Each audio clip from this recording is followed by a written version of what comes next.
Hey everyone, tonight we're starting off with something a bit on the darker side. An age of plagues, punishments, and that ever-present pottage. We're diving into what daily existence was truly like in the Middle Ages. Forget the shining castles and romanticized chivalry Hollywood likes to portray. The harsh reality is, you probably wouldn't last a single day. So, before you settle in, take a second to hit like and subscribe only if you honestly enjoy the content I create here. Drop a comment letting me know where in the world you're watching from and what time it happens to be for you. It's always fascinating to see just how wide this little community stretches across the globe. Now dim the lights, maybe turn on a fan for that soft humming background noise, and let's slip together into tonight's journey. Congratulations, you've just opened your eyes in the year 1325. The good news? You're alive. The bad news? So are the fleas. Your bed is nothing more than a half-rotting straw mattress, crawling with insects, stuffed with old hay that reeks like a barn floor, because it literally was one about 3 months ago. Forget memory foam, pillows, or anything resembling Egyptian cotton sheets. You've only got a woolen blanket, unwashed since last winter, now heavy as a calf from the accumulated filth. You blink as the church bell tolls in the distance. Think of it as the medieval version of an alarm clock, only louder, harsher, and far less forgiving. Your home is a one-room wooden hut, no windows, and an open concept space where your family, livestock, and the bugs that rule the place all share the same cramped quarters. The smell, a pungent symphony of stale ale, human sweat, goat, and something you're praying isn't mold, but in your heart, you know it is. Scented candles, not invented yet. And even if they were, they just melt right onto your dirt floor. You try stretching, but immediately regret it, because the air is ice cold, and your joints feel twice your age. You're 22 years old, which in the 14th century makes you practically middle-aged. Your back creaks like an old wooden door, and your knees sound like a sack of rocks being shaken by a confused peasant. Getting out of bed is always a gamble. The floor is either soaked from last night's rain, dripping through the thatched roof, crusted over from whatever your neighbor's chicken decided to leave behind. Either way, your bare feet are now part of the ecosystem. And privacy? Forget it. The whole family, and possibly a cousin who never moved out, are waking up right next to you. There's no bedroom, no curtains, no chance for me time. Everything is communal. Welcome to mornings in medieval Europe, where solitude doesn't exist. Because parasites, rodents, and a half-dozen relatives are always at your side. And this is only how the day begins. From here, it only gets worse. So, you've dragged yourself out of that medieval haystack of misery. Congratulations. Now nature calls, and it's not whispering politely, it's yelling. This is the moment where modern plumbing suddenly feels like paradise. There's no toilet, no seat, no toilet paper, no flush, not even a resentful plunger shoved in a corner. In the 14th century, answering nature's call is part adventure, part social experiment, and occasionally a semi-public event. If you're a peasant, your bathroom is most likely a wooden bucket sitting behind the house, already overflowing because Uncle Woolston had a rough evening after eating some bad turnips. The stench is biblical. You hold your breath, finish your business, and then comes the kicker. You toss it straight into the street. Yes, the street. Tradition says you're supposed to yell something like, "Gardy Lou," before emptying the bucket. A rough old French phrase that means, "Watch out below." But let's be real, no one moves quickly enough to avoid what's coming. Streets in medieval towns are nothing but open sewers, streams of human waste, animal dung, and mysterious liquids you don't want to identify. If you happen to live in a town with public latrines, congratulations. Now you get to sit shoulder to shoulder with strangers in a communal outhouse where privacy is a myth and ventilation is practically non-existent. You might exchange a few words, but you'll try not to inhale too deeply. Toilet paper doesn't exist. Most wipe with straw, leaves, scraps of cloth, moss, or, if they're feeling indulgent, a bit of wool. Sometimes nothing at all, which explains why handshakes weren't exactly common. What if you're inside a castle? Surely it's better, right? Sort of. You might have access to a garderobe, a hole in the wall that drops your waist directly into the moat. Brilliant idea. Except, your enemies know this. Attackers have been known to sneak inside through that same waste chute. Imagine being the unlucky guard assigned to that surprise entrance. So, whether you're a humble peasant or a highborn noble, medieval toileting is a full-blown humiliation ritual. It's cold, it's filthy, it's dangerous, and it's always disgusting. One slip on a damp stone path, and you're face first in humanity's leftovers. And remember, you still haven't even brushed your teeth yet. But we'll get to that. You've survived the toilet ordeal. Surely you deserve a reward. Maybe a hearty breakfast. Something warm, something comforting. Sorry, this is medieval Europe. Comfort doesn't exist here. Breakfast, if you can even call it that, is bleak. Forget eggs, Benedict. Forget a hot cup of coffee, and certainly forget avocado toast. Instead, you crouch near the fire with a wooden bowl filled with something that looks like it was scraped off a muddy boot. This is your daily serving of pottage. Pottage is a gloopy stew made out of whatever can be scraped together. Grains, root vegetables, the occasional bean if fortune smiles on you. The pot never really empties. It's been simmering for days, sometimes weeks, with fresh ingredients constantly dumped on top of the old. It's not a recipe. It's an ongoing edible experiment. Alongside the slop, you'll gnaw on a chunk of bread hard enough to block an arrow. Usually made from coarse rye or barley flour, it's often bulked up with ground acorns, sawdust, or whatever filler can be found, since fine wheat is a fantasy reserved for the wealthy. This loaf isn't your friend.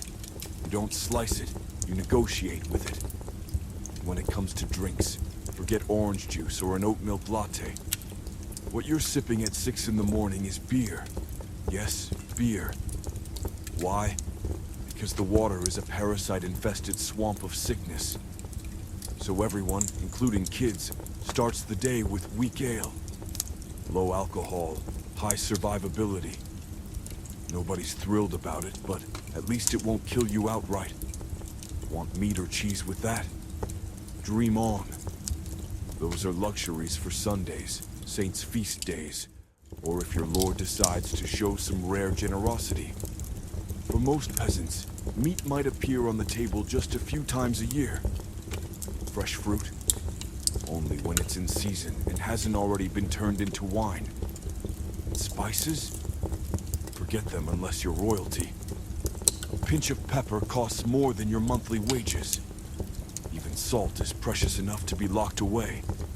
So you gnaw on gritty bread, gulp your ale, try not to think about the rat that may have nibbled at your porridge overnight. Breakfast doesn't fuel you. It happens to you. And now that you're properly underfed, it's time to work as though your life depends on it. Because it absolutely does. You've forced down your sad medieval breakfast, and now comes the next step, getting dressed. Not that it will improve anything. Your wardrobe consists of exactly one outfit. Just one. Usually a rough woolen tunic or a linen shift, worn day after day, month after month, sometimes for years. Fashion isn't a concept. Only survival is. You wear it until it rots off your body or gifts you with a fungal infection. Underwear? Optional. If you're lucky, you might have a linen under tunic.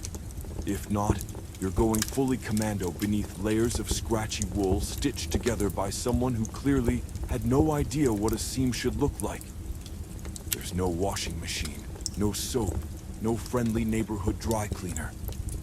Clothes are stiff, stained, and reek like a compost heap left in a pigsty. Even if you want to clean them, it's a nightmare. First, you haul water from a river, heat it over a fire, scrub with ashes or lye, finally hang it in the sun, which only makes an appearance a few days each year. Don't even start on shoes.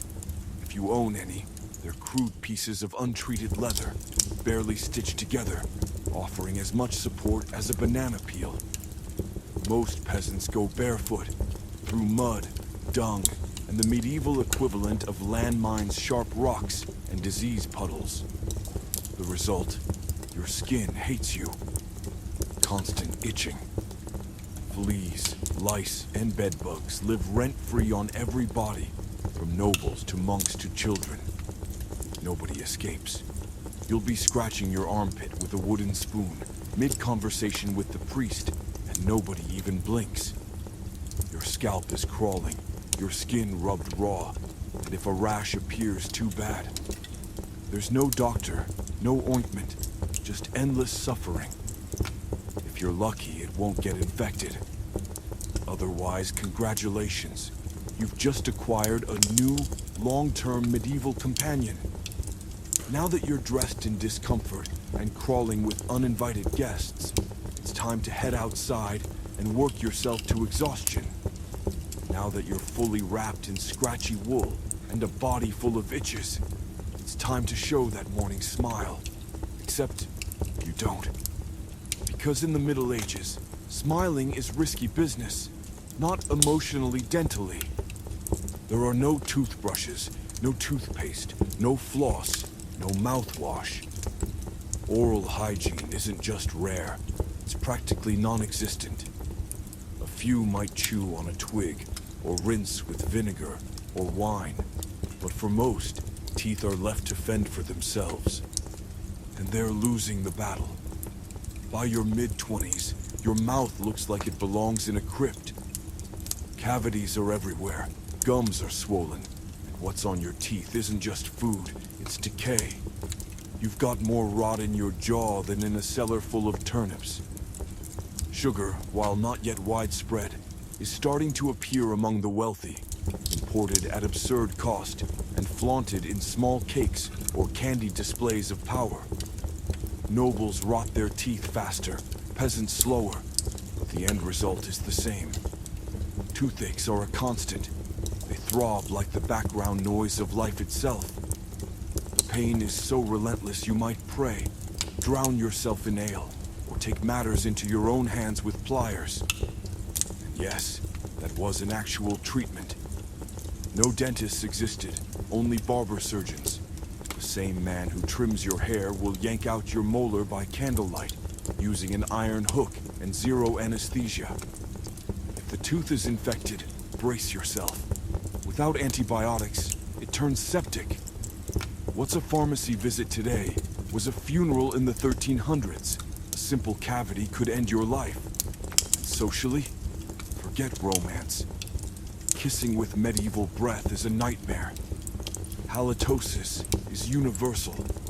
You aren't judged by your smile, but by your land, your livestock, and your usefulness. Your mouth is a battlefield, and it's already lost the war.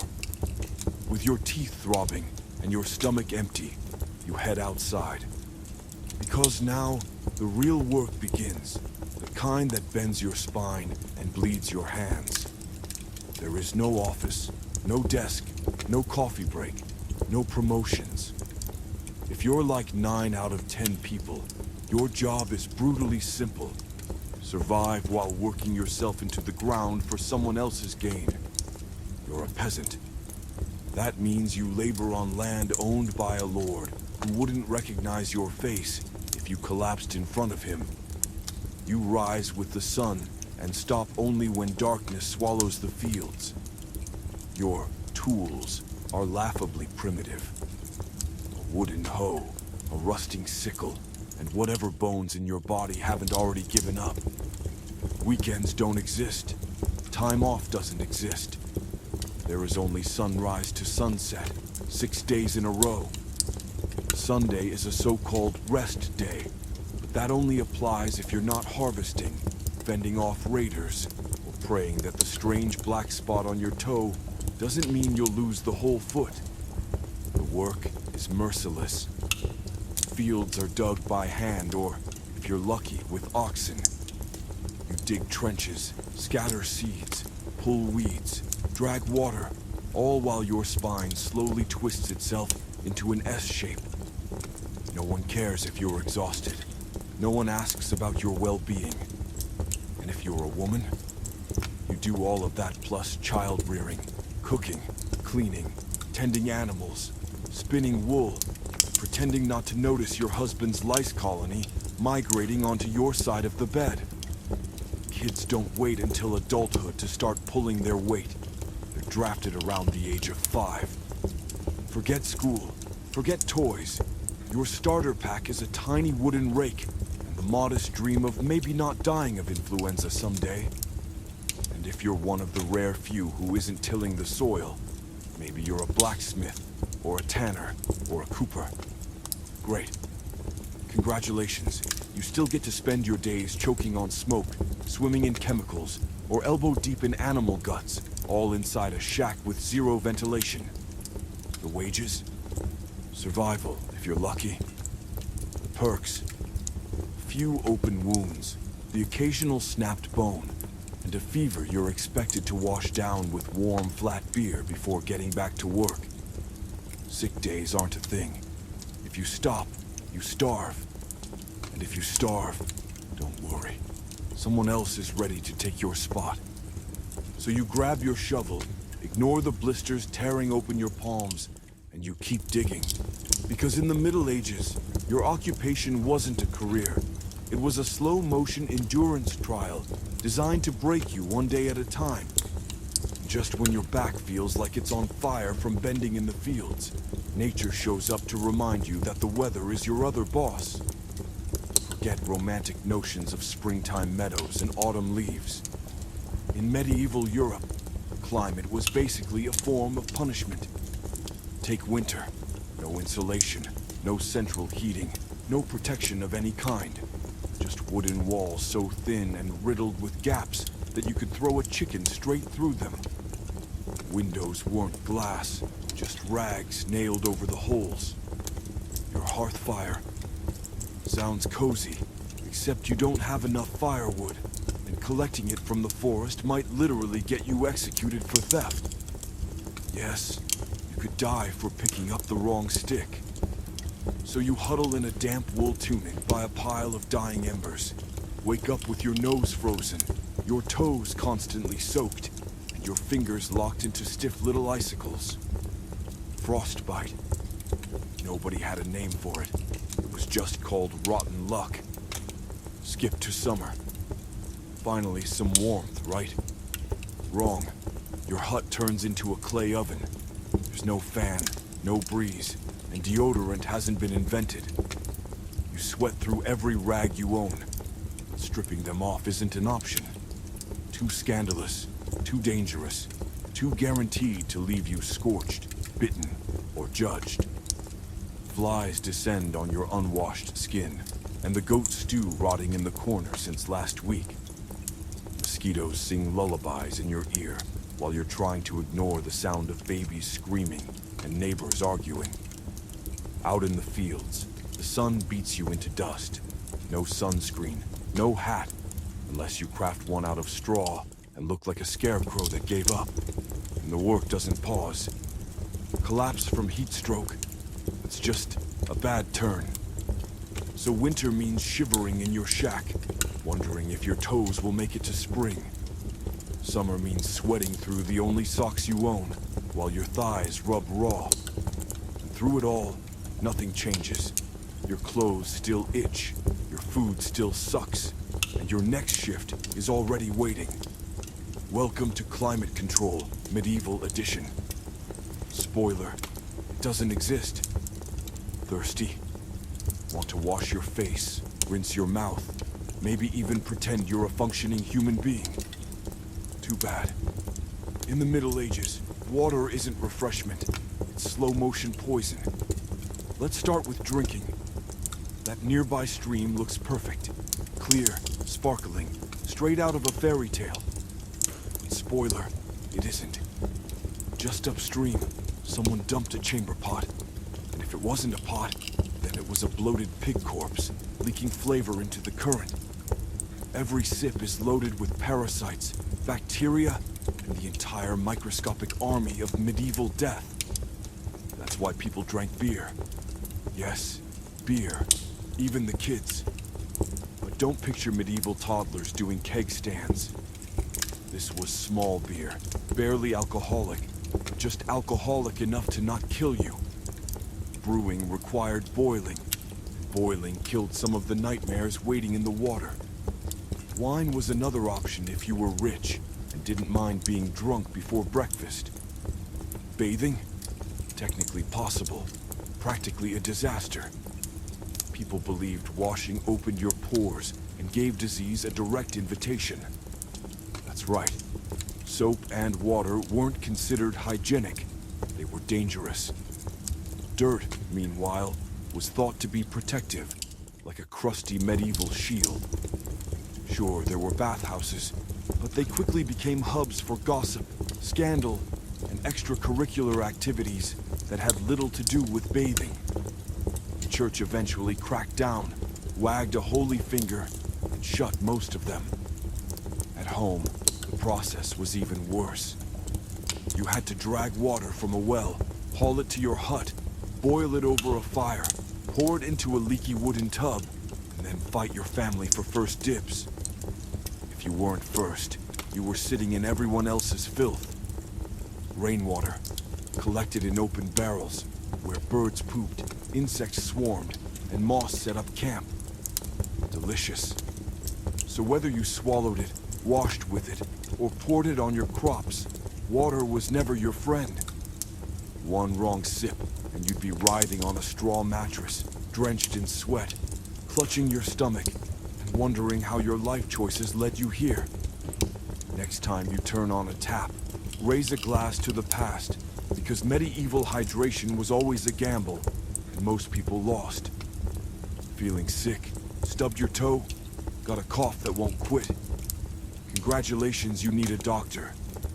Too bad you live in the Middle Ages, where medicine is basically torture wrapped in a prayer. Let's begin with the diagnosis. Everything wrong with you. Cough, rash, plague, broken leg comes down to your humors being out of balance. The 4 sacred ingredients: blood, phlegm, yellow bile, and black bile. Your body, according to medieval science, was a soup recipe, and when the flavors got out of whack, so did your health. Fever, clearly too much blood. The solution? Bloodletting. Time to drain your life into a bowl with a dull blade, or let a leech suck it out of you. And who's holding the blade? Often your barber. That's right. Get a haircut, lose a pint. 2-for-1 special. Feeling sad, anxious, or just existing in medieval Europe? Must be excess black bile. The fix? Laxatives, purges, maybe some herbs, maybe just prayers while everyone around you quietly starts carving your coffin. Break a bone? Good luck. There's no anesthesia, unless you count fainting from pain. Surgery is done with knives that haven't been cleaned since the last crusade. Tools are heated, not to sterilize them, but to make them look scarier. Antibiotics, centuries away. Germ theory doesn't exist. Disease is blamed on bad air, or God being cranky with your morals. Stomachache must be your sinful thoughts. Confess, vomit, repeat. If things get worse, expect more leeches, maybe some crushed bugs rubbed into the wound, and a priest at your bedside giving you last rites just in case, because odds are the cure is death. And if by some miracle you survive, it's credited to divine mercy, not the doctor. The physician takes the praise, the priest nods wisely, and the leech gets promoted. So yes, medieval medicine wasn't about healing, it was about surviving the cure. After a day of sweating, scratching, and surviving your local barber surgeon, it's finally time for dinner. Your stomach growls, you shuffle back to your hut, and for one fleeting second you think maybe, just maybe, there's a little comfort in food. Bad news, your meal is also trying to kill you. Let's start with preservation. There is none. No fridge, no freezer, no best by date. Just salt, smoke, or blind hope that cold air keeps things from rotting. Meat, if you're lucky enough to have some, has been hanging for days, covered in flies, soaked in questionable brine, and maybe nibbled by a rat or two. Bread, the cornerstone of your diet, is safer sort of. In bad harvests, peasants bulk it up with bark, sawdust, or even clay, just to make it last. And if it's rye season, congratulations, you're also eating ergot, a fungus that comes with hallucinations, seizures, and sometimes death. Imagine LSD mixed with tetanus, baked right into your loaf. Vegetables? Only when the season allows. And the one thing always in season, turnips. Endless turnips. Boiled, mashed, floating in your eternal pot of pottage, which has been bubbling for so long it probably remembers your great-grandfather's funeral. Fruit might appear in the fall, but it rots fast, and sugar is so rare, it's basically treasure hoarded by the rich to show off their black, rotting teeth. Dairy is another gamble. Fresh milk spoils in hours. Butter and cheese keep a little longer, but they're loaded with bacteria. People eat them anyway, because the alternative is gnawing on shoe leather. As for flavor, forget about pepper, cinnamon, or nutmeg. Those spices cost more than gold. For the average peasant, seasoning means onions, a pinch of salt if you're lucky, and pain. Every meal tastes like wet burlap sprinkled with despair. And food wasn't just dangerous, it was political. Game animals belong to the Lord, not you. Get caught snaring a rabbit? That's a fine, prison, or possibly the noose. Your dinner could literally get you executed. So when you finally sit down by the fire with your gray stew, every bite is a gamble. But you eat anyway. Because in the Middle Ages, food wasn't nourishment. It was another test of survival. Evening finally creeps in. You've worked, you've sweated, you've survived your suspicious stew. Maybe you think the day is over. Time to relax. Wrong. Because God is watching. So is the priest. And so is your neighbor Agnes, who will absolutely snitch if you skip Mass. In medieval Europe, religion isn't just part of life. It is life. The church dictates your calendar, your laws, your education, if you can even read, your birth, your marriage, your death, and everything in between. Think of it as your spiritual landlord. You're always behind on rent. Every single day is carved up by prayer bells. Morning, noon, and night, the church bells ring. Not because people forget, but because missing a prayer is a sin. Forget to bow. Sin. Eat meat on a Friday. Sin. Have a dream about your neighbor's wife. Double sin. And hell. Hell isn't abstract. It's described in glorious, grotesque detail. Rivers of fire, lakes of boiling blood, demons with pitchforks, eternal screaming. If the plague doesn't terrify you, eternal damnation will. Don't think you can check for yourself.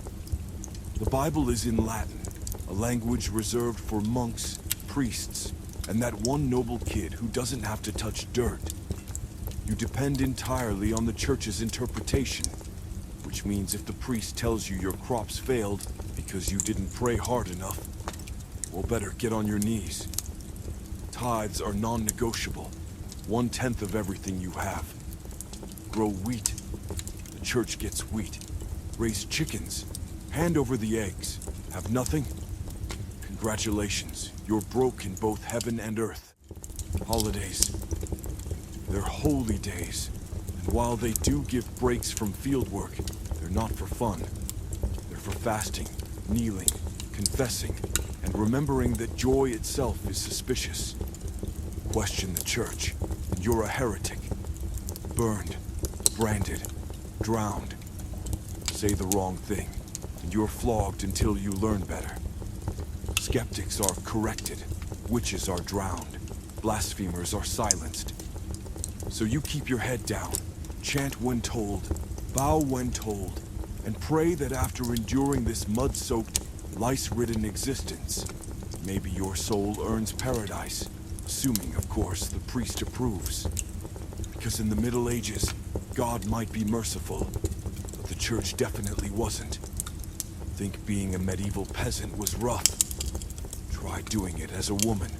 Same filth, same famine, same fear plus childbirth, obedience, and social invisibility. In the Middle Ages, being female was like playing life on hard mode with no health potions, no save points, and no restart button. From birth, the script is written. Marry young, bear children, serve your husband, die exhausted. Education. Forget it.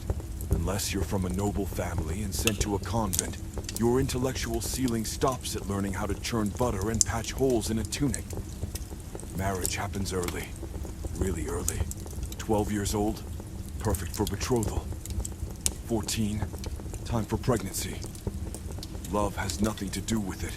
It's about land, livestock, and alliances. Your opinion? Irrelevant.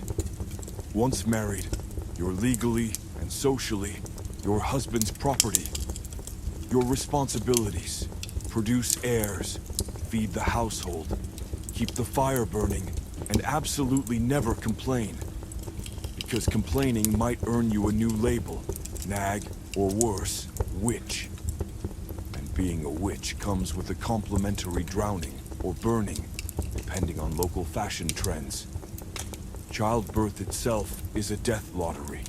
No prenatal care, no sterile instruments, no pain relief. Midwives did what they could, but even small complications meant death for mother, child, or both. Some women survived 10 births. Many didn't survive 2. But once the baby arrived, the work only doubled. Now you've got an infant screaming in a lice-ridden hut while you're still expected to cook, clean, haul water, and labor in the fields. No break. Because you're the break everyone else depends on. Unmarried, suspicious, widowed, vulnerable, outspoken, dangerous. Women who didn't conform often faced accusations of witchcraft, especially if they had herbal knowledge, a sharp tongue, or just made the wrong face on the wrong day. Even in the church, your worth was capped. Nuns lived under strict silence, strict rules, and strict obedience, always ranked below men in the spiritual hierarchy. So, in short, being a woman in the Middle Ages meant enduring, obeying, reproducing, and suffering quietly, preferably with a smile. Because even in a world where everyone was suffering, women were somehow expected to do it gracefully. So far, you've slogged through filth, hunger, injustice, and possibly an irritable goat. Just when you think the day can't sink lower, along comes violence. Loud, bloody, and perfectly acceptable by medieval standards. Let's not kid ourselves. The Middle Ages were not peaceful. Law and order, translated to praying the local lord, wasn't in a foul mood. Violence lived everywhere. At home, in the alleys, on battlefields, during church feuds, and yes, even while queuing at the communal oven. Crime was common, punishment theatrical, and justice less a shield than a stage show. Steal a loaf, lose a hand, get accused of lying, say goodbye to an intact tongue, gossip too freely, and meet the scold's bridle, a metal cage clamped to your head with a bar jammed in your mouth. All in the name of correction, charged with something serious. Heresy, theft, witchcraft. Time to prove your innocence by, naturally, being tortured. Welcome to trial by ordeal. One version, plunge your hand into boiling water to fish out a stone. If the burn doesn't fester within 3 days, you're innocent. If it does, congratulations, you're guilty. Another, get tossed into a river, sink, and you're innocent and dead. Float, and you're guilty and doomed. It's a medieval game show where the grand prize is survival, and the host openly roots against you. Sentenced to death, that's community entertainment. Hangings, beheadings, burnings, complete with cheering and snack vendors. Call it the cable TV of its time. Domestic violence, entirely normal. Husbands were permitted, encouraged, even to discipline wives and children. Street fights were routine. You could be thrashed for glancing sideways at a noble's horse. And war simmered constantly. Clan feuds, border squabbles, holy crusades. Someone was always off to stab someone else for honor, for God, or just for something to do. Violence wasn't a breakdown of society. It was society. Everyone understood life was fragile, justice arbitrary, and your neighbor might split your skull over a pig. So step lightly, keep your eyes down, and never trust a man carrying a club. By now you've endured lice, leeches, laundry-free living, and the looming possibility of a public disembowelment. Time for the final chapter of most medieval lives, an early, unglamorous death. Make it past 40, and you're practically a local legend. The old one, less a nickname than a statistical miracle. Let's be blunt. Average life expectancy hovered somewhere around the 30s, dragged downward by the tidal wave of infant mortality. Nearly half of all children died before age 5. Disease, hunger, or a single wicked winter would do it. No vaccines, no antibiotics, no sympathy. If you survived childhood, adulthood greeted you already exhausted. Work started when you could stand upright. By 25, your joints creaked like monastery doors. You might be missing a few teeth, a finger, and most of your original optimism. Women faced a specialized gauntlet. Childbirth, one of the top killers of the era. No anesthesia, no sterile instruments, just boiling water, frantic prayers, and someone holding your hand while you bled on a straw mattress. Men had different threats, equally relentless. Farm mishaps, infections from trivial cuts, a neighbor's drunk fury, a crusade gone sideways. Even the walk to market was a risk if you crossed a bored bandit or an indignant tax collector. Death also slipped in quietly with plague-turning cities, to graveyards overnight, or with famine that hollowed villages for seasons. Or, with bad luck, spoiled grain that left you hallucinating and screaming at the rafters. As for funerals, you were lucky to get one. Bodies were buried quickly to keep contagion down. No embalming, no glossy coffins, just a hole, a few muttered prayers, and a shallow mound if the churchyard still had room. So yes, life then was brutal and short, besieged on all sides by casual death. Nobody retired, they simply stopped appearing. Speaking of exits, let's turn the page. The medieval dream ends here. How's your day been? You woke in grime, used a bucket for a bathroom, brushed your teeth with wishful thinking, nearly fainted from hunger, labored until your spine begged for mercy, scratched through itchy wool, prayed the plague skipped your hut, and almost got executed for owning a squirrel. That's That's a single day in medieval Europe. Still picturing yourself as a knight? Rethink it.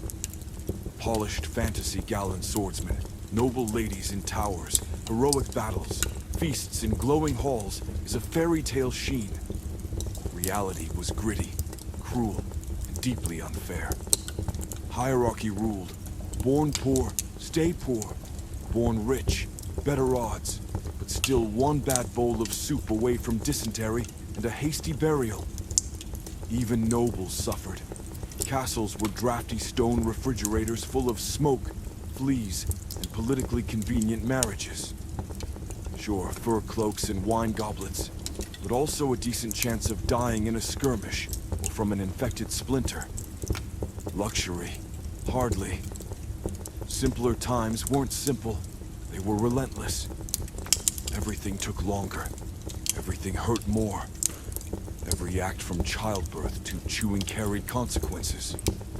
Life was survival, not leisure. And if you somehow found a quiet minute to dream, there wasn't much to do with it. No upward mobility, no modern medicine, no internet to Google, "What is this rash?" You lived, suffered, worked, and died within a narrow radius of your birthplace. And yet, here's the wild part. People still laughed, sang, told stories, fell in love, and found meaning. Not because life was easy, but because humans are too stubborn to quit. Even in the blackest chapters, they carved out small pockets of light. So tonight, when you slip into a clean bed with indoor plumbing, antibiotics, and central heating, maybe whisper thanks to the modern world and to the ancestors who fought rats, famine, and feudalism so you wouldn't have to. Long before she was Catherine the Great Empress of all Russia, patron of reform, and poster child for ambition, she was simply Sophie, born Sophie Frederica Augusta von Anhalt-Zerbst in 1729. She came from a minor German princely house with more pedigree than power. Her tiny duchy in Pomerania offered little leverage in European politics. Sophie herself, however, possessed assets no birth record could grant. A razor-keen intelligence, an almost tactical charm, and a quiet, relentless hunger for greatness. Her upbringing was strict. Her mother, Johanna, calculated and cool, more social climber than nurturing presence. Her father, a Prussian officer, remained distant rather than disciplinarian. Early on, Sophie learned to balance obedience with cunning. She read voraciously, mastered languages, and trained herself to study a room before she spoke, skills that would soon become her armor in one of Europe's most brutal courts. When Russia's Empress Elizabeth Petrovna began shopping abroad for a wife for her heir, Grand Duke Peter, she looked past Russia's borders. Peter was of German stock himself, and Elizabeth assumed a foreign bride. Grateful and pliable would be easier to manage. Sophie checked every box: noble blood, Lutheran by faith, a detail that would not survive long, and a budding reputation for grace and humility. At 14, Sophie received her summons. She arrived in St. Petersburg in 1744, wearing thin German fabrics and a diplomatic smile. Her mother advanced her like a chess piece. Sophie, however, had her own match in mind. To pass muster in Russia, she converted to Orthodoxy and took a new name, Ekaterina Alexeyevna Catherine. The ceremony was public, symbolic, irreversible. She wasn't merely changing religions, she was burning her bridge home. Few watching that fur-trimmed teenager guessed what would follow. Betrayal, revolution, enlightenment, and an empire. From the moment Sophie crossed the palace threshold, she stopped being a pawn and began plotting how to become a queen. Catherine's marriage to Grand Duke Peter was supposed to cement her place in Russia's ruling house. Instead, it felt like a gilded cage. Peter, heir apparent, was no fairy tale prince. awkward, juvenile, enthralled by toy soldiers. He preferred staging bedroom war games to learning statecraft or showing warmth to his new wife. Some accounts claim he refused to consummate the marriage for years. He idolized Frederick the Great and sneered at the court that had adopted him. Catherine, in contrast, embraced Russia with a fierce will. She learned the language, studied its history, memorized Orthodox ritual. She wanted to belong. Peter wanted out. The mismatch was personal and political. The court was a viper's nest of whispers, paranoia, and power plays. Empress Elizabeth still ruled absolutely, but her health was failing. Everyone sensed a succession storm and prepared accordingly. Catherine lived under constant surveillance. Her letters were opened, her friendships catalogued, her steps tracked. She could not trust her husband. She could barely trust her mother, still scheming for foreign interests. Servants might report as swiftly as they served. In such a world, alliances could curdle into accusations overnight. Catherine adapted. She played the long game in silence, cultivating military friends, charming officers, winning over scholars, and acquiring a reputation for composure that contrasted sharply with Peter's tantrums and his open contempt for Russian custom. Behind closed doors, she devoured the works of Enlightenment thinkers, Voltaire, Montesquieu. While others saw a dewy consort, she was sketching a blueprint, a Russia of strength, learning, and reason. One obstacle remained. As long as Peter lived, she remained a wife without power, tethered to a man unfit to rule. So she watched, she waited, and she planned. This throne would not be inherited. It would be taken. In 1762, after nearly 2 decades of patience, Catherine moved. Empress Elizabeth had died. Peter, now Peter III, wore the crown and promptly began sawing through the legs of the throne. In a handful of months, he offended the church, slighted the nobility, irritated the army, and sang the praises of Prussia-Russia's longtime rival. He reversed cherished policies, humiliated clergy, and openly discussed divorcing Catherine to wed his mistress. The court went cold. Generals loyal to Catherine murmured in corridors. Ordinary Russians, devout and patriotic, saw a foreign puppet mocking their traditions. Catherine seized the moment. In July, while Peter amused himself at a summer palace, she staged a near-bloodless coup. Riding through St. Petersburg in full regalia, she was proclaimed Empress Catherine II and secured the allegiance of the Imperial Guard. Peter, blindsided and friendless, surrendered within days. He was arrested and soon after found dead under mysterious circumstances. Officially, a fatal colic. Unofficially, murder. Catherine was now empress by will, wit, and audacity, not by birth or marriage. A foreign-born woman had claimed the Russian throne without a battle. Her real work, however, had only begun. To turn a daring seizure of power into a durable legacy, to win acceptance from Russia, respect from its nobles, and stability for an empire that had just watched a monarch fall. She understood the rule of intrigue is fragile. She would have to govern not as a plotter, but as a visionary. And so began the shift from careful conspirator to reforming sovereign.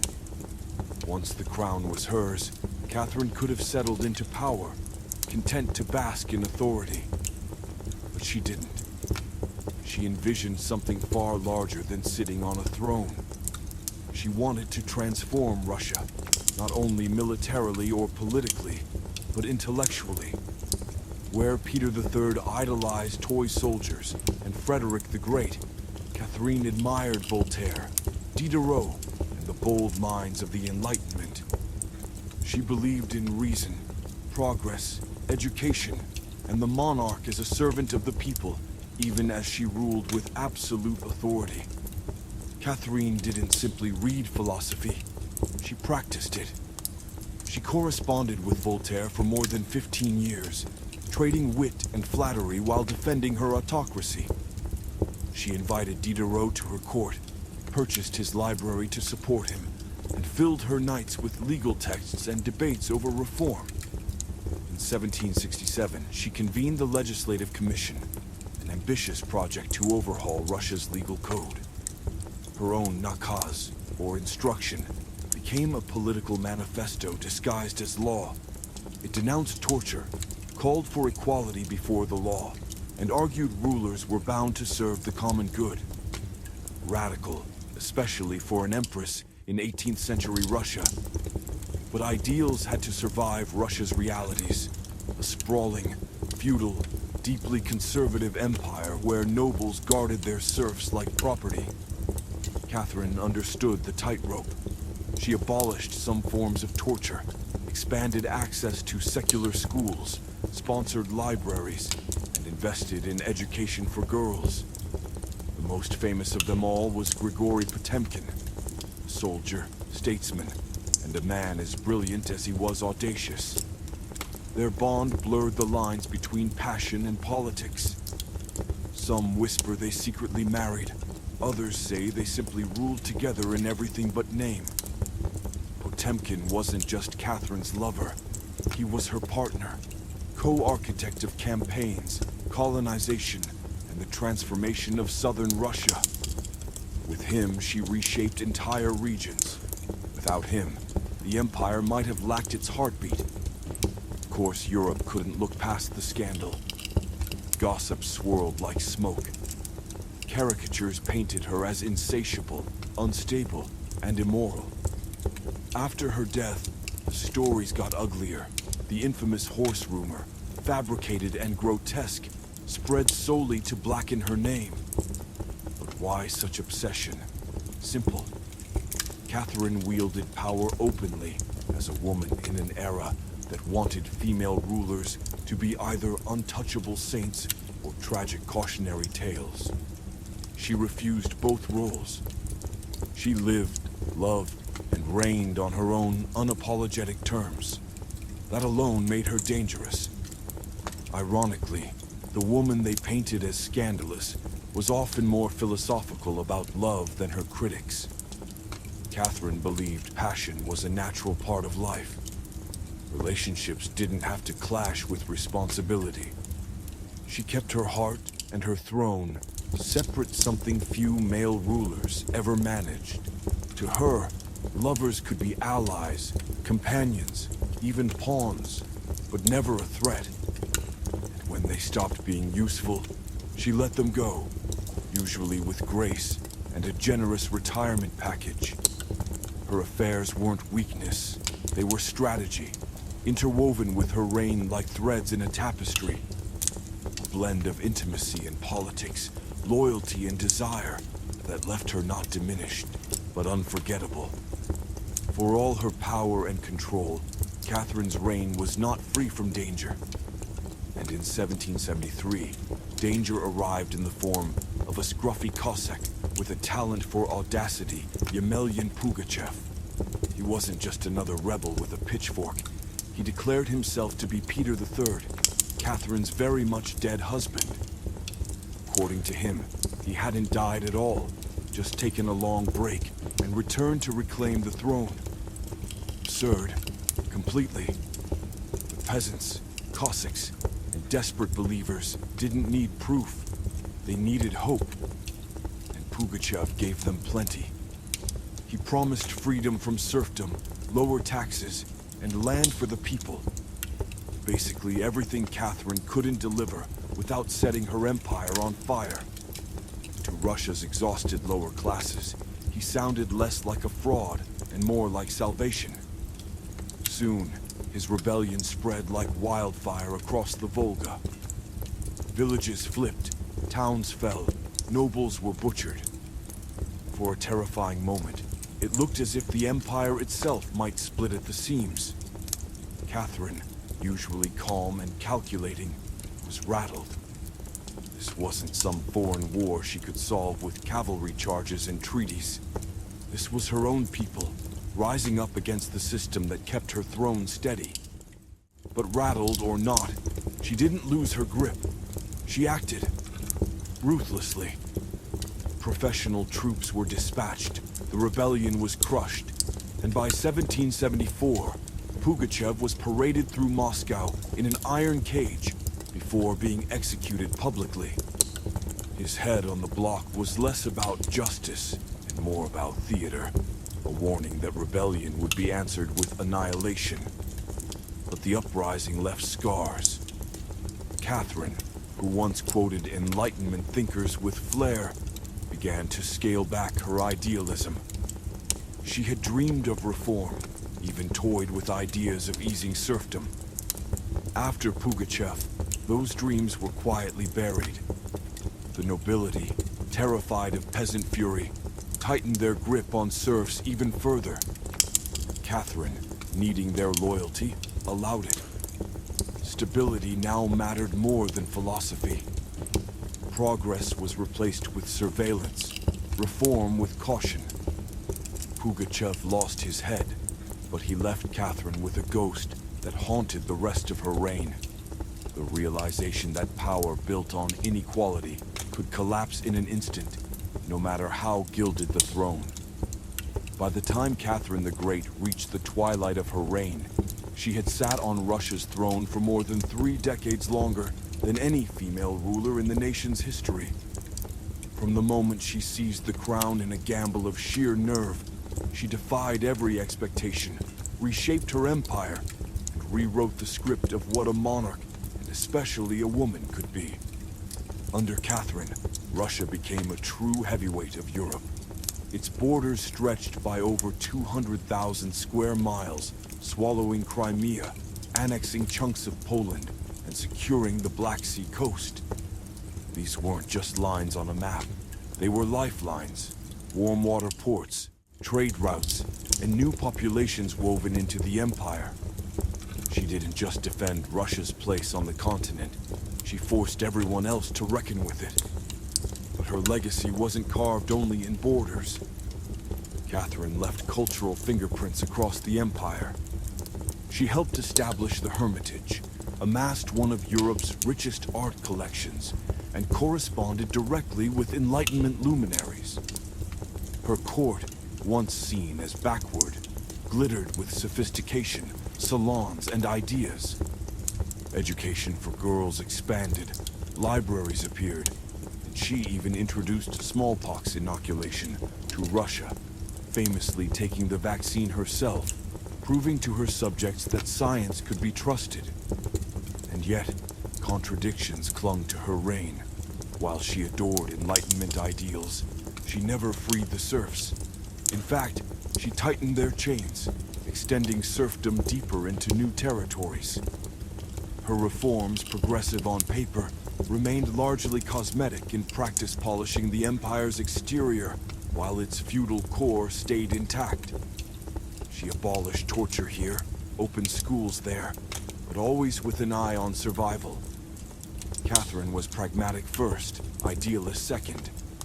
Still, she achieved what few rulers ever managed: stability, growth, and a sense of momentum. She understood that power wasn't inherited. It was built, maintained, and defended every single day. She ruled not by divine right, but by sharp calculation, charisma, and relentless willpower. When Catherine died in 1796, Russia was larger, richer, and far more formidable than it had been in centuries. She left behind a throne secured, an empire expanded, and a reputation that crossed from history into legend. She was called many things: usurper, tyrant, seductress, reformer, but above all, she was effective. And in the end, that's what earned her the title history gave her, whether she wanted it or not: the Great. For all her conquests, reforms, and power plays, Catherine the Great remained at her core, a woman navigating a world that never wanted her in charge. She wasn't born Russian. She didn't inherit the throne. She took it, and then held it, in a society that barely tolerated the idea of a woman ruling at all. That she not only survived, but thrived, was itself revolutionary. Catherine was never content to be ornamental. She read voraciously, wrote endlessly, and pushed herself into every corner of statecraft. Her daily schedule was grueling. Hours of reading reports, drafting decrees, responding to foreign powers, and orchestrating the ballet of court politics. She worked the throne like a professional, not a figurehead. That discipline came with isolation. Surrounded by courtiers, artists, and lovers, she admitted in her memoirs how few people she could truly trust. Her relationship with her son Paul, the heir she distrusted, haunted her. She feared he would undo all she had built. Her bond with Potemkin, her most profound emotional partnership, eventually softened into friendship. But his death left her with a wound that never quite healed. Behind the portraits of the confident empress, there was loneliness, doubt, and a woman who knew the fragility of power better than anyone. Catherine also understood image. She crafted hers carefully. Enlightened monarch, mother of the nation, warrior empress, patron of the arts. She wielded narrative as skillfully as armies, presenting herself not just as a ruler, but as a symbol. And yet behind the symbolism was someone who had endured betrayal, scandal, rebellion, and heartbreak and kept going. When she died in 1796, she left behind not only an empire transformed, but also questions. Could she have freed the serfs? Did politics drown her Enlightenment ideals? Was she a reformer who compromised, or a pragmatist who borrowed the language of reform to survive? History gave her a title she never claimed for herself, the Great. Not because she was flawless, kind, or just, but because she seized power and wielded it on her own terms in a time when women were meant to be silent. Catherine didn't merely wear the crown. She redefined what it meant to deserve one. In the thick green silence of the Chiapas jungle, the ruins of Palenque rise like half-buried giants. Stone temples pierce the canopy, their walls scarred by centuries, but still pulsing with secrets. And in 1994, one of those secrets finally spoke. Archaeologist Fanny Lopez Jimenez and her team were surveying Temple Thrud, a modest pyramid beside the famous Temple of the Inscriptions, where the great King Pakal rests. No one expected much. But then they found a sealed chamber, hidden deep inside, untouched by looters, sealed for over a millennium. When they broke through, the air was heavy, stale with centuries. At the center lay a limestone sarcophagus.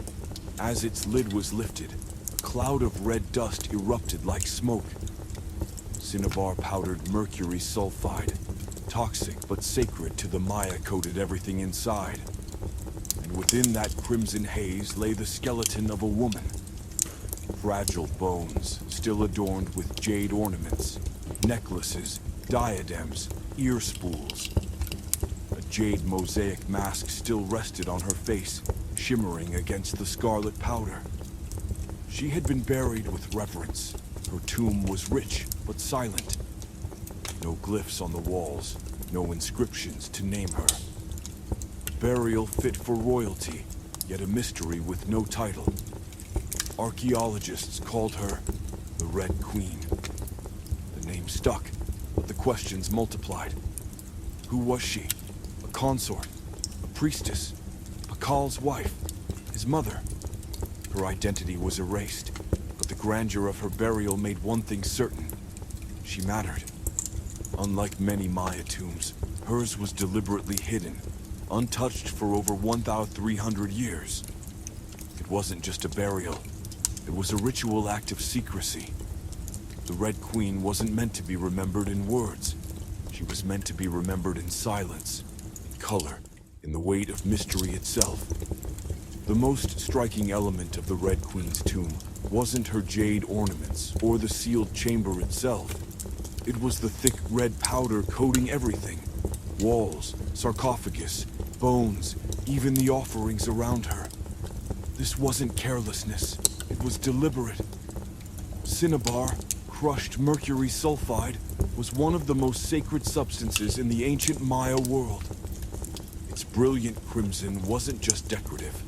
It symbolized blood, sacrifice, and rebirth, the very essence of life flowing between the human and the divine. To cover a body in cinnabar was to mark it as extraordinary, to prepare it not for rest, but for transformation. The Maya didn't see death as an ending, but as a passage. The scarlet powder was a bridge, a protective cloak to guide the soul into its next cosmic stage. The Red Queen's body, soaked in red, was not being buried. She was being reborn. There was also danger in this ritual. Cinnabar is toxic, capable of poisoning those who handled it. The Maya didn't know the chemistry, but they understood its potency. To use it was to wield something volatile, powerful, otherworldly. Very few in Palenque were given this honor. Pakal the Great was one. The Red Queen was another. That connection alone suggested she stood at the same cosmic height as the king. Her skull rested on jaguar pelt, another sacred symbol of rulership. Around her, obsidian blades, bone needles, and jade figurines hinted at rituals performed in her name. Every item was deliberate, each one chosen to escort her across the threshold between worlds. Nothing about her burial whispered accident. It shouted significance. Her tomb spoke in silence, in color, in symbols. The Red Queen wasn't just buried, she was elevated, prepared to walk among gods. Surrounding the Red Queen's crimson-stained remains was a constellation of offerings, each one placed with intention. Heavy jade necklaces lay across her chest, their polished green stones gleaming even after centuries underground. Bracelets circled her wrists, ear spools framed her skull. Jade was no mere ornament to the Maya. It was sacred, the stone of life, maze, breath, and the eternal jungle. To be buried in jade was to be cloaked in immortality. Most haunting of all was the jade funerary mask set delicately over her face. Unlike the golden death masks of Egypt, this one was subtle, composed of tiny carved tiles pieced together to mirror her features. It wasn't vanity, it was ritual. The mask was meant to preserve her identity, to protect her soul, and to present her to the gods in a divine form.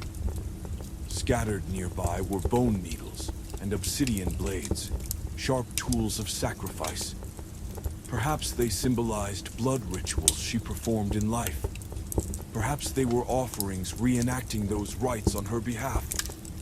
Alongside them, shell ornaments and engraved pins whispered faint echoes of her forgotten voice.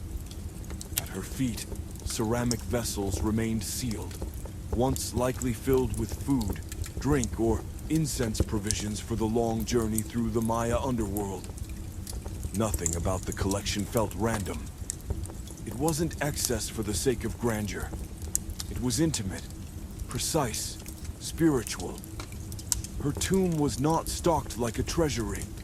It was prepared like a map for the soul, a carefully assembled kit for the perilous voyage beyond death. Through jade, shell, obsidian, and cinnabar, the Maya told her story without words. The Red Queen was not being remembered as a person. She was being prepared as something greater, an eternal figure woven into the cosmic order. For all its grandeur, the Red Queen's tomb carried a silence that echoed louder than any inscription. No name, no glyphs, no carved story on the walls. She was clearly someone of power, yet her identity was erased, or perhaps intentionally withheld. From the moment the tomb was opened, scholars scrambled to connect the fragments. The most convincing theory points to Zakbu Ajo, wife of Kinich Janab Pakal, remembered today as Pakal the Great. She was born into nobility, married into Palank's dynasty, and bore several sons who later held high rank. In life, she stood beside Pakal in ceremonies, performing crucial roles in legitimizing his reign. If anyone deserved a burial so rich, it was her. Evidence supported the theory.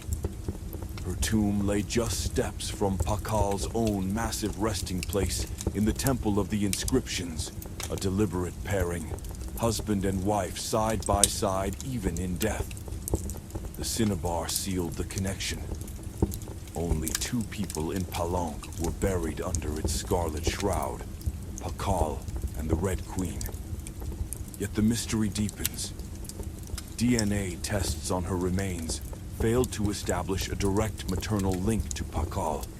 That didn't rule out spousal ties, but it kept the debate alive. Some argued she might have been Sak Kuk, Pakal's powerful mother, who ruled as regent before he came of age. Others suggested a high priestess, a royal ancestor, or even a sister. Still, the balance of evidence leans toward Zakbu Ajo, not just a consort, but a queen who shaped dynastic continuity, a mother of heirs, a spiritual partner in ritual and rule. The absence of a name may not be an omission. It may have been deliberate. In Maya cosmology, remembrance didn't always rest in words, but in ritual, in symbols, in the red dust that clung to her bones. The Red Queen's silence, then, may not be emptiness. It may be the most eloquent statement of all. To understand the Red Queen's silence, we have to understand the world she came from. In Maya civilization, royal women weren't passive ornaments. They were diplomats, priestesses, and power brokers whose bloodlines cemented dynasties. Their marriages forged alliances, their rituals sanctified kingship, and their voices echoed in ceremonies carved into stone. Take Sak Kuk, for example, Pakal's own mother. When the throne was left vacant, she didn't step aside. She ruled as regent until her son was old enough to reign. She issued decrees, sponsored temples, and held the city together in a precarious moment. She wasn't a placeholder. She was a ruler in her own right. She wasn't unique. Across the Maya world in Yaxchilan, Naranjo, Calakmul inscriptions show women conducting major rituals, leading ceremonies, even commanding warfare. They appear in murals, and stele wearing elaborate headdresses, standing beside kings as equals, or sometimes above them. These women weren't background figures. They were central to dynastic survival.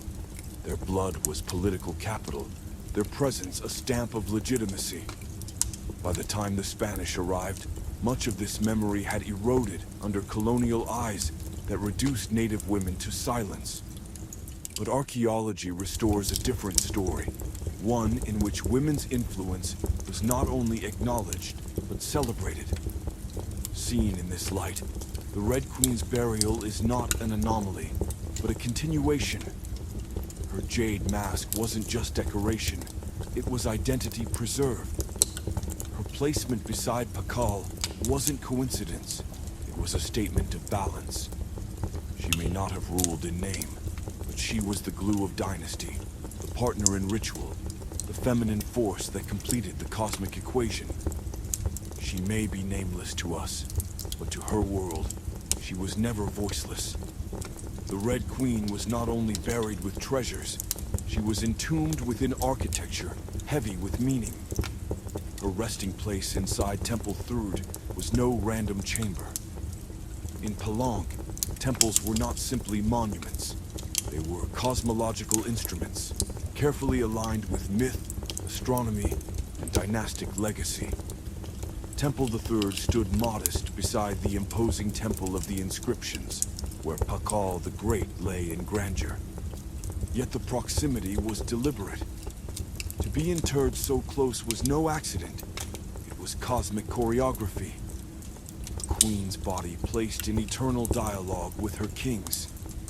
Her crypt was hidden deep inside the pyramid, sealed behind stone, accessible only by a steep descent. To walk down into her tomb was to mimic the journey into the Maya underworld. The chamber itself was stark, undecorated, its silence as intentional as the red dust that smothered her bones. Where Pakal's sarcophagus lid displayed elaborate carvings of cosmic trees and celestial rebirth, hers was bare. The focus wasn't on story. It was on presence, on the raw ritual of death itself. Even so, meaning lingered in the details. Her tomb aligned east to west, mirroring the sun's path across the sky, from birth to death, from dawn to dusk. The chamber was small, but it pulsed with significance, a sacred vessel for someone too important to vanish into anonymity. For the Maya, temples bridged three worlds, the heavens, the earth, and the underworld. To be buried inside one was to transcend mortality. The Red Queen's body lay in stone, her essence soaked in cinnabar, her spirit sent along a cosmic road, carved not in words, but in architecture itself. Her tomb was not just a grave, it was a portal, a shrine where death dissolved into transformation. Comparisons between the Red Queen and Pakal only deepen her mystery. Pakal's tomb, discovered in 1952, stunned the world with its carved sarcophagus lid, a masterpiece depicting the king's descent into the underworld and rebirth through the world tree. His body, like hers, was drenched in cinnabar, his face covered with a jade mask. The parallels were undeniable. Both were buried in pyramids, both entombed with jade, both wrapped in scarlet dust. Their burials mirrored one another, like two halves of a cosmic narrative. The sun and the moon, the masculine and the feminine, the king and the queen. Pakal's tomb shouted his glory in symbols and inscriptions. The Red Queen's whispered hers in silence and color. If Pakal represented the blazing sun, sinking each night into the underworld, only to rise again, the Red Queen may have embodied the moon's cyclical, luminous, a guide through darkness. Together their tombs formed a dialogue, one grand, explicit, carved into stone, the other subtle, hidden, encoded in ritual. Both necessary, both eternal. For scholars, this pairing isn't coincidence. It suggests intentional design, a sacred narrative crafted by the Maya elite. Pakal's reign could not stand alone. It required balance.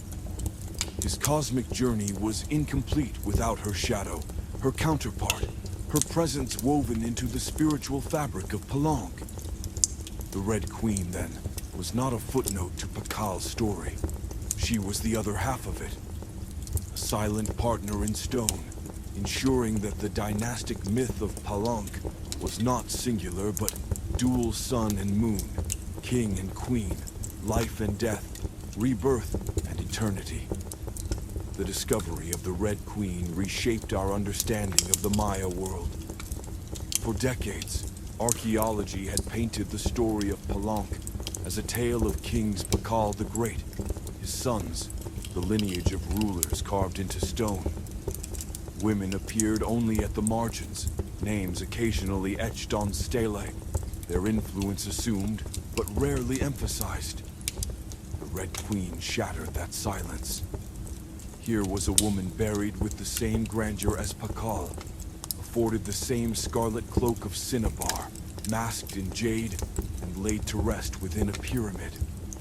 Her tomb forced scholars to reconsider the role of royal women, not as shadows behind their husbands, but as active forces shaping dynasties and spiritual life. She may not have left behind texts, but her bones and burials spoke volumes. Modern science has added its own whispers to the mystery. Isotopic analysis suggested she was not local to Palanque, but came from elsewhere, perhaps brought by marriage to cement alliances. DNA studies hinted at connections to Pakal's line, though they left more questions than answers. She was both insider and outsider, queen and enigma, central yet hidden. Her rediscovery also sparked something beyond academia: fascination. Writers, filmmakers, and artists turned her into a symbol of the unknown, the eternal riddle sealed beneath red dust. She became an icon of mystery, her namelessness allowing endless reinvention. Some saw her as a priestess, others as a tragic consort, still others as the embodiment of the divine feminine in Maya cosmology. In the end, the Red Queen's power lies precisely in that ambiguity. Pakal's story is known, carved, documented. Hers is fluid, open, haunting. She resists being pinned down, demanding that we confront the limits of what history can recover. Her silence is not weakness, it is endurance. Today, the Red Queen rests not in her sealed pyramid chamber, but in the care of museums, her remains preserved for study, her treasures displayed behind glass. Visitors stare at her jade mask, peer into the crimson-stained bones, and feel the weight of a presence that refuses to fade. For the Maya, death was transformation, and in that sense, she succeeded. She is no longer just a woman of Palanque. She is timeless, her story carried across continents and centuries. Her legacy bridges science and myth. To archaeologists, she is a subject of analysis, a skeleton revealing diet, disease, and ritual. To historians, she is a missing piece in the puzzle of dynasties, a voice of women too often silenced in stone. To the public, she is a legend, the Red Queen, cloaked in scarlet mystery, like a character from epic lore. Few figures from the ancient Americas have captured the imagination with such intensity. Perhaps that is fitting. The Maya themselves believed memory wasn't only in names or words. It lived in rituals, colors, alignments, and offerings. The Red Queen may have no inscriptions to call her by name, but she has something rarer, enduring mystery. She exists in the tension between silence and revelation, between what we can prove and what we can only imagine. Every visitor who looks into her jade mask participates in that ritual anew, wondering who she was, what she meant, why she mattered. In that way, her immortality is complete. The cinnabar preserved her bones, but mystery preserved her soul. The Red Queen of Palanque may never speak her name to us, and yet, in silence, she speaks louder than any king. The Red Queen's story lingers because it is unfinished. Unlike Pakal, whose tomb tells us exactly who he was and how he wanted to be remembered, she refuses to fit into neat categories. She is both known and unknown, an individual wrapped in jade, but also a symbol of everything history struggles to preserve about women, power, and memory. Her burial forces us to ask questions that stretch beyond archaeology. How many other queens lie forgotten, their names erased, but their influence woven into the survival of kingdoms?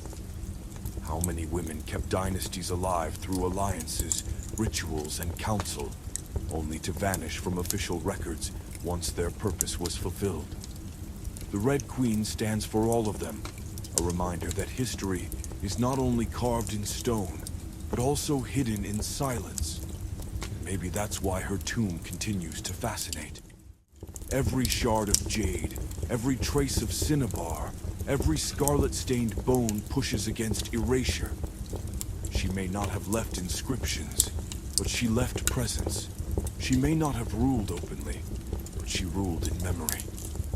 Her absence of words is itself a statement, an enduring resistance against the neat narratives of kings and conquerors. In the end, what survives of her is more powerful than certainty. She remains a figure balanced between archaeology and myth, Queen whose silence forces us to listen harder. Perhaps that was the point all along. To transcend not by speaking, but by being impossible to forget. The Red Queen's enigma endures, scarlet and unyielding, forever alive in the questions she leaves behind. And so the Red Queen rests, part history, part legend, part unanswered question. Her bones whisper of diet, disease, childbirth. Her jewels declare power, prestige, sacred duty. Her cinnabar shroud proclaims transformation, rebirth, eternity. Yet her name is gone, her face lost to time, except through the smooth plains of a jade mask.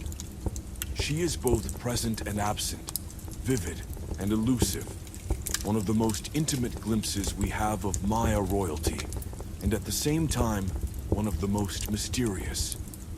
What she proves, beyond doubt, is that the Maya wove death into life with breathtaking artistry. They did not bury their rulers in silence. They staged cosmic performances in stone and pigment, rituals that carried souls into other realms. The Red Queen is part of that performance, preserved for us like a line of poetry with half the words missing. Every time archaeologists return to Palenque, her presence lingers. The pyramid temples breathe with the weight of centuries, vines tugging at their stones, rain carving patterns into their facades. And beneath it all, her story waits, unfinished, incomplete, daring us to imagine the woman behind the mask. The Red Queen is more than a puzzle. She is a mirror held up to us, reminding us that history is always fractured, always filtered through what survives and what is lost. She forces us to admit that for all our science, there will always be mysteries we cannot solve, only honor. Her tomb was sealed for over 1,000 years. In a sense, it still is. The Red Queen's legacy is not only in what she left behind, but in what she took with her. Her tomb was a vault of silence, withholding her name, her story, her voice. And yet, that silence has made her louder than any inscription. She has become an emblem of how fragile and selective memory can be, how whole lives, even royal ones, can vanish from written history while surviving in color, ritual, and myth. For the Maya, death was not final. It was a crossing, a journey through the underworld with the promise of renewal. The Red Queen embodies that belief. She has been reborn again and again, not in flesh, but in interpretation. Each generation of scholars, each visitor to Palenque, reimagines her, reconstructs her, reshapes her story. In that way, she has achieved the immortality her burial promised. She also reminds us of the hidden symmetry in history. Pakal, the king, carved in stone, his story explicit. The Red Queen, the queen, written in absence, her story implicit. Two halves of the same cosmic design, one blazing in sunlight, the other glowing in shadow. Both necessary, both eternal. The Red Queen may never give up her secrets. Perhaps that is her greatest gift. Mystery is power, and she has wielded it across centuries, forcing us to lean closer, to imagine more, to question what we think we know about the past. In her silence, she has conquered time itself. Scarlet dust, jade mask, nameless bones, yet unmistakably, undeniably royal. In the end, the Red Queen stands as both a person and a symbol. She was once flesh and blood breathing, speaking, ruling within the sacred walls of Palenque. She walked its courtyards, performed its rituals, and lived a life that mattered enough to merit jade, cinnabar, and a hidden tomb. But stripped of her name, she has become something larger than herself, a vessel for wonder, for speculation, for the enduring fascination of human history. Her story reveals how civilizations choose to remember and how they choose to forget. kings stamped their names into stone. Queens sometimes are remembered in color, ritual, and silence. Her erasure was not complete. The red dust still clings, the jade still gleams, the mask still watches. And because of that, she lives on not as Sophie or Elizabeth or Catherine, not as any name we can pin down, but as an eternal riddle. The Red Queen.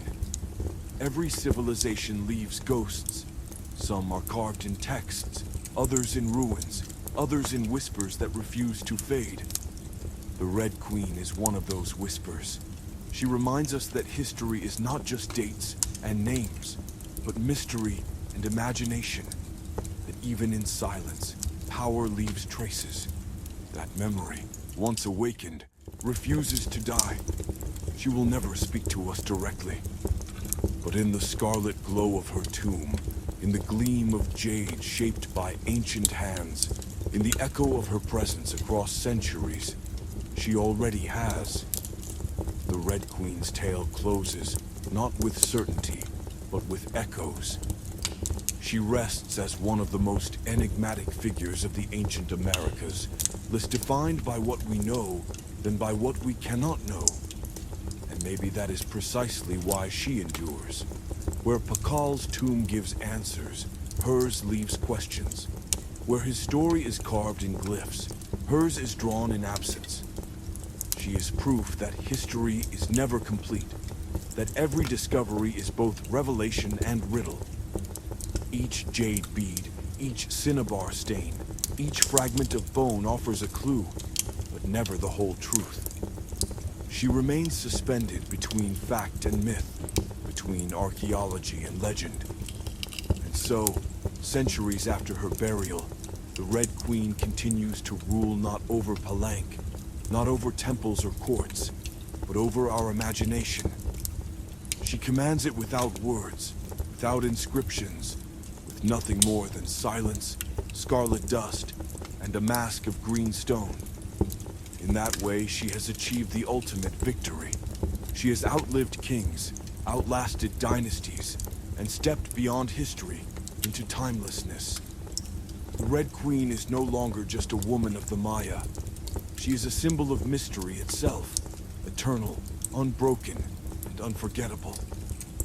Perhaps that is the final truth the Red Queen leaves us, that mystery can be more powerful than knowledge.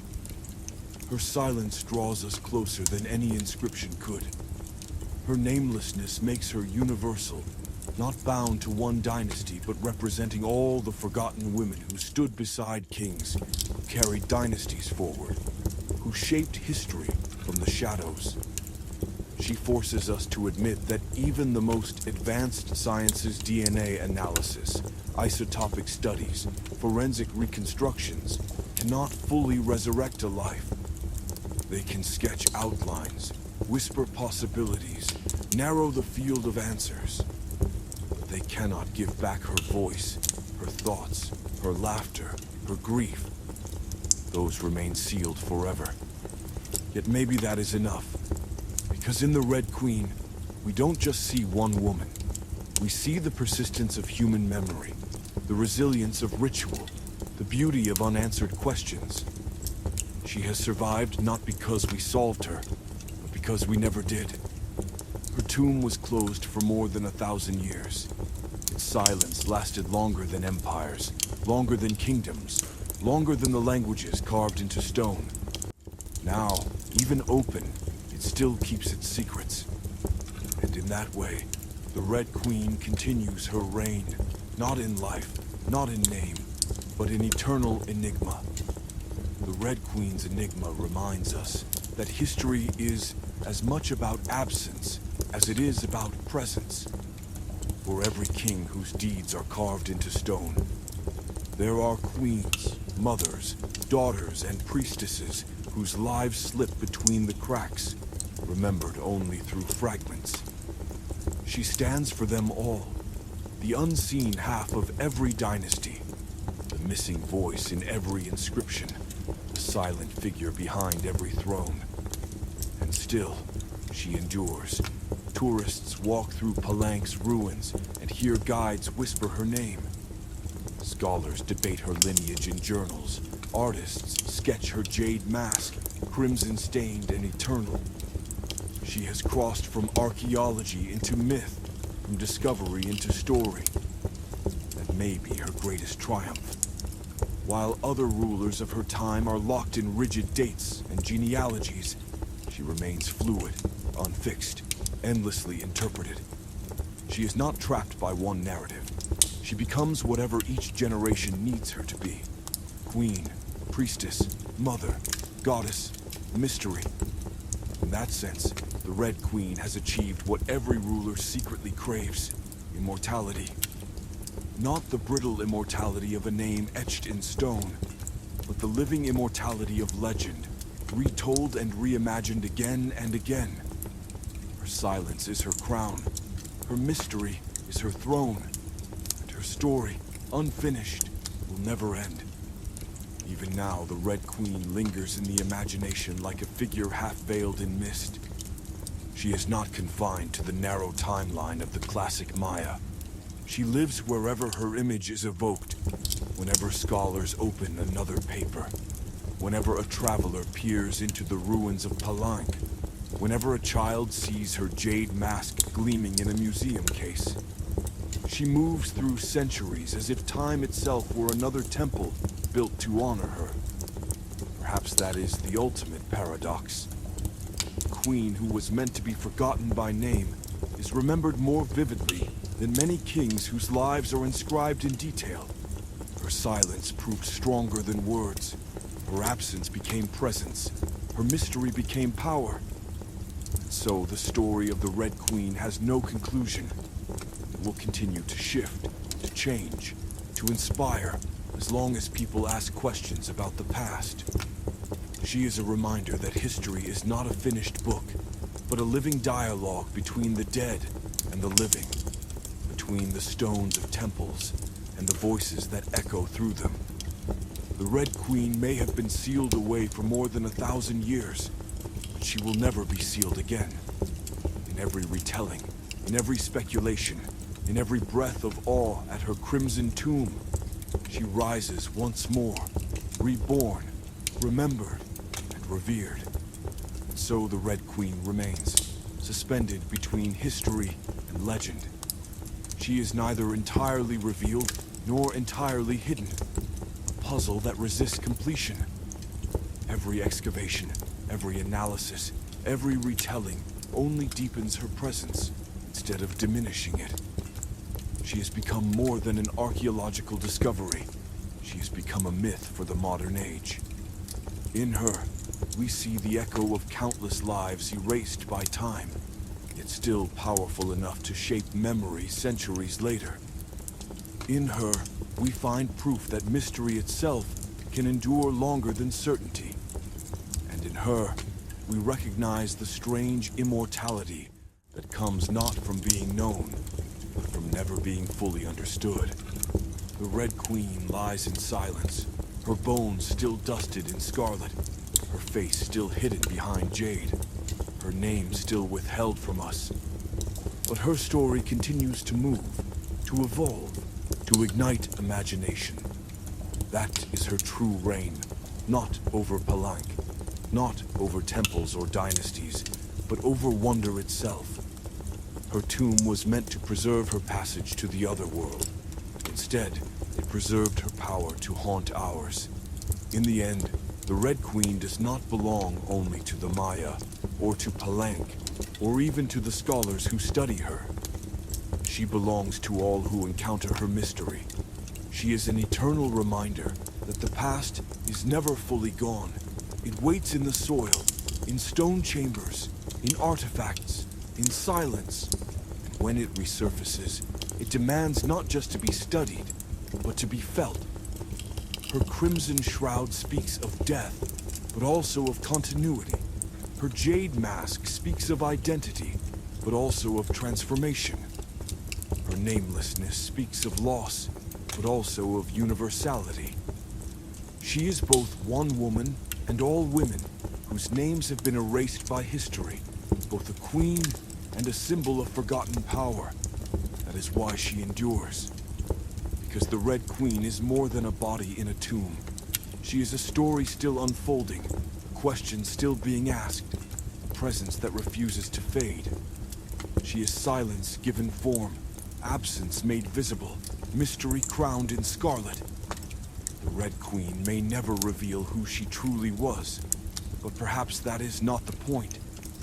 Perhaps her greatest power lies in remaining unknowable, forever compelling us to search, to imagine, to remember.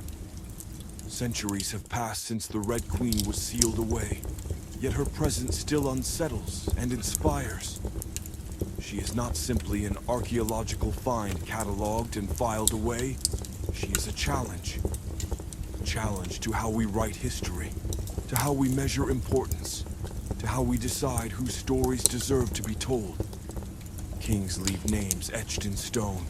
Dynasties record victories in glyphs. But the Red Queen shows us that silence, too, can last 1,000 years. Her scarlet tomb is a reminder that power does not always announce itself loudly. Sometimes it lingers quietly, waiting to be rediscovered. Sometimes it survives not in words, but in color, in ritual, in mystery. Her life may remain obscured, but her afterlife has outshone many whose identities were never in doubt.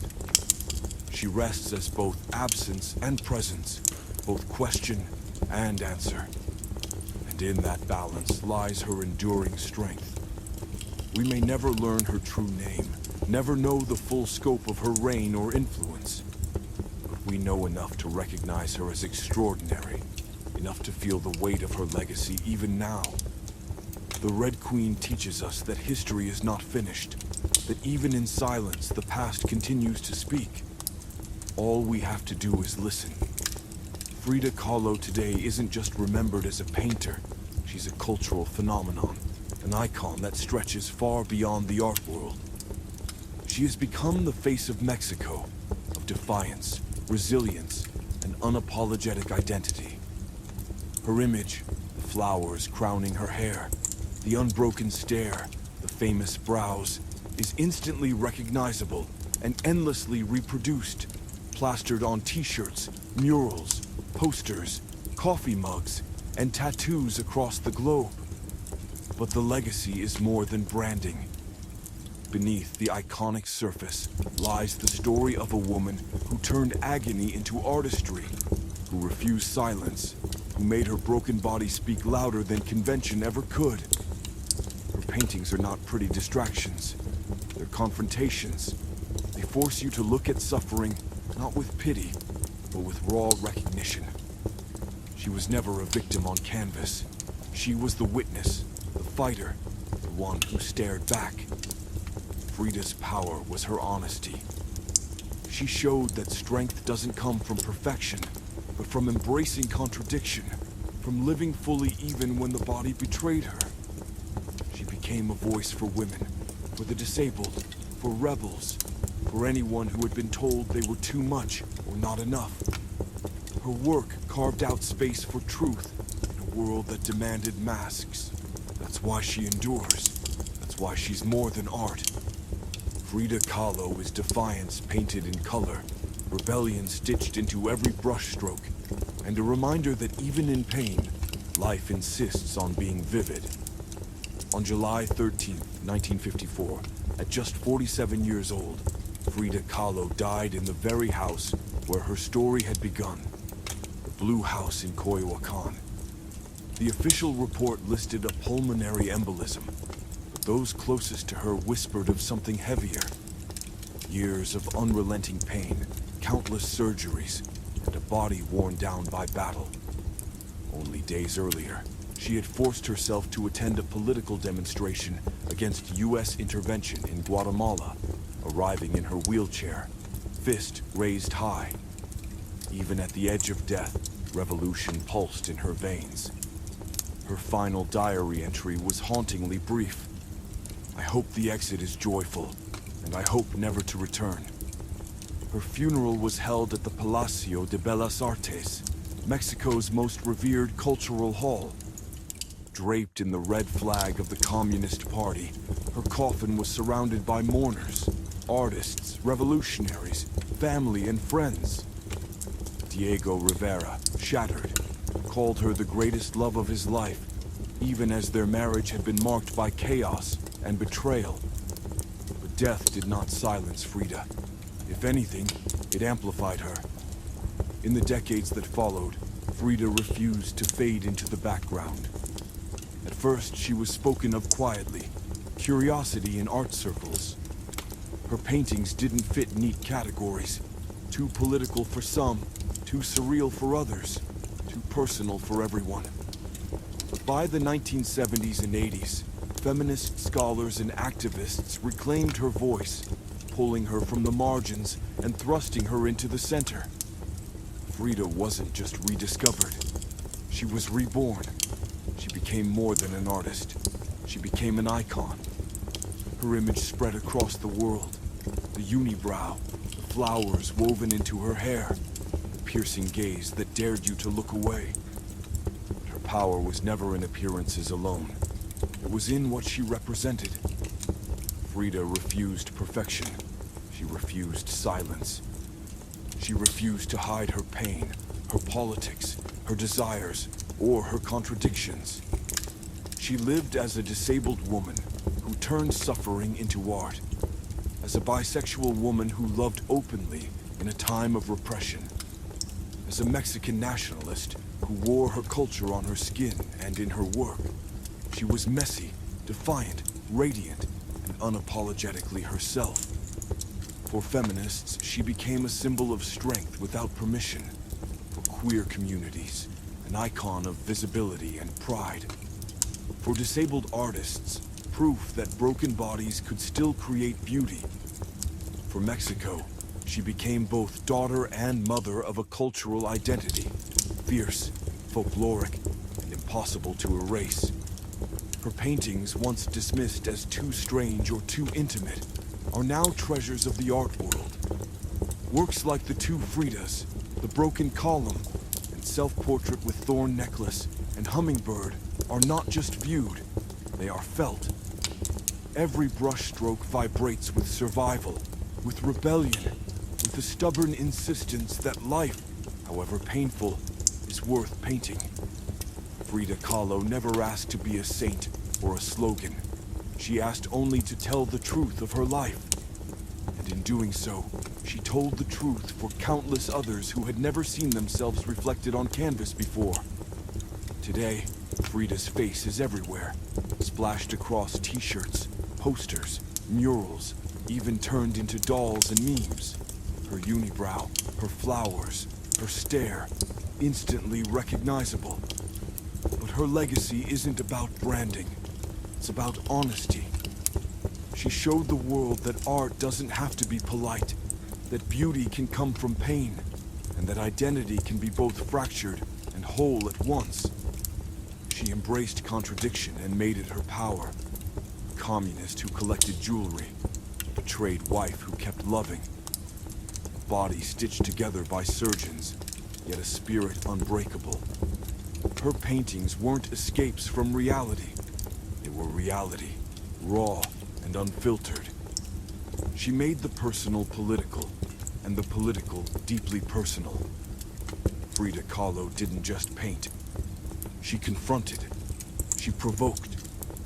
She invited us to stare at wounds, both hers and our own, and to find meaning in them. And through that courage, she became immortal. When we look at her work now, we don't just see surrealist portraits or Mexican folk influence. We see defiance. We see resilience. We see a woman who turns suffering into art and art into legend. Frida Kahlo may have died in 1954, but her voice, her colors, her truth, they are still alive, demanding to be seen. Frida Kahlo's legacy is not confined to museums or textbooks. It lives in every artist who dares to paint without apology, in every activist who refuses silence, in every person who carries scars, yet still insists on beauty. She gave pain a language, gave identity a canvas, and gave rebellion a face. Her Casa Azul in Coyoacan, once her sanctuary and battleground, now stands as a museum. Visitors walk through the rooms where she painted, past her easels, her corsets, her brushes, each object a reminder that creation can bloom even in the midst of struggle. The house breathes with her presence, every wall humming with color, contradiction, and defiance. She showed us that art is not only about aesthetics, but about survival. It is not just to be admired, but to be lived. Frida painted not because it was easy, but because it was necessary. Her canvases are not just artifacts of her time, they are guideposts for ours. Frida Kahlo remains more than a painter, more than an icon. She is a testament to the fact that even in brokenness, there is brilliance. And even in silence, there can be a voice that refuses to fade. Her influence stretches far beyond art. Frida Kahlo has become a language of her own, invoked in protests, echoed in fashion, studied in classrooms, and celebrated in popular culture. She is quoted as fiercely as she is painted. Her image doesn't fade with time. It multiplies, reminding us that vulnerability can be strength, and that truth, however painful, can outlast centuries. What makes her enduring is not perfection, but defiance. She showed us that it is possible to live in contradiction, to be fragile and fierce, broken and whole, private and political, all at once. Her legacy insists that identity is not something to be hidden, but something to be displayed with pride, no matter how unconventional. Frida Kahlo may have left this world at 47, but she left behind a map, one painted in blood, color, laughter, and sorrow. A map for anyone who has ever felt fractured, silenced, or unseen. And in that sense, she is still alive. Every canvas still pulses with her heartbeat. Every bold stroke whispers her refusal to disappear. Frida did not simply create art. She created a revolution of the self, and that revolution still burns. Through every brushstroke, Frida Kahlo carved out a place for herself in history that no illness, betrayal, or boundary could erase. She turned her broken body into a manifesto, her suffering into spectacle, and her truth into art that refused to bow to convention. Her life was not easy, her death not gentle, yet her legacy roars louder with every passing decade. Today, when we see her gaze staring back from a canvas, a mural, or even a t-shirt, we are reminded of what she stood for. The courage to live authentically, the audacity to embrace contradictions, and the will to transform pain into power. She reminds us that identity, in all its complexity, is not a weakness, but a weapon. Frida Kahlo did not ask for immortality, but in baring herself to the world, she achieved it. She remains eternal, not because she painted perfection, but because she painted truth. Frida's story closes not with silence, but with resonance. She has become more than an artist remembered. She is a mirror for anyone who has ever fought against limitation, for anyone who has ever carried pain and still chosen to live brightly. Her canvases hum with defiance, her colors refuse to fade, and her legacy continues to inspire those who search for courage in their own fractures. She showed us that life, however cruel, can still be celebrated. That identity, however complicated, can still be embraced. That art, however painful, can still be beautiful. Frida Kahlo lived only 47 years, but in those years she forged an eternity. She taught the world that immortality isn't found in perfection, but in honesty, in living, creating, and resisting on one's own terms. For that, Frida does not belong only to history. She belongs to the present, and to every future that dares to remember her, not just as a painter, but as a force. And so, Frida Kahlo remains, not confined to the pages of art history, but alive in the pulse of culture, protest, and identity. She is invoked in murals splashed across city walls, in the chants of demonstrations, in the quiet strength of those who refuse to hide their wounds. She exists wherever someone chooses authenticity over conformity, wherever beauty is carved from struggle. Her paintings hang in the world's greatest museums, but her true gallery is everywhere. In the resilience of women who demand to be heard, in the voices of queer communities who claim their truth, in the hands of artists who paint not what is pretty, but what is real. Frida once wrote, "I am my own muse." And she still is, for herself, for Mexico, and for the countless people across the world who see in her story not tragedy, but triumph. She is not frozen in her self-portraits. She walks beside us still, flower-crowned and unflinching, daring us to meet her gaze, and in turn, to meet our own. Frida Kahlo's journey reminds us that legacy isn't built from perfection, but from persistence. She lived in fragments, bones shattered, heart broken, body scarred, yet she refused to be diminished. Each painting was both confession and declaration, a refusal to be forgotten, a demand to be seen. Her voice cuts across time, fierce and unsoftened. Life is brutal, love is messy, bodies betray us. But still, creation is possible. Still, beauty can rise. Still, joy can be carved from pain. Frida Kahlo endures because she never disguised her truth. She showed it, raw and unfiltered, and in doing so gave others permission to do the same. That is why she is more than an artist. She is a symbol, a myth, and a guide. And as long as her colors blaze on canvas, Frida will never fade. Her presence lingers in every corner of modern culture, not as decoration, but as declaration. Frida Kahlo is invoked when women demand power without apology, when artists bare their wounds instead of masking them, when voices long silenced finally rise. She is proof that art is not escape, but confrontation with pain, with love, with the self. In her lifetime, she often felt confined by her body, by her marriage, by circumstance. Yet in death, she has become limitless. Her face, once painted in the solitude of her blue house, now gazes out from walls, books, screens, and hearts across the globe. Her story has crossed borders, languages, and generations, reminding us that honesty is immortal. Frida Kahlo may have signed her last painting with the words, "Viva la vida," long live life, but in truth, she signed her legacy. Life was her canvas, pain was her palette, and defiance was her masterpiece.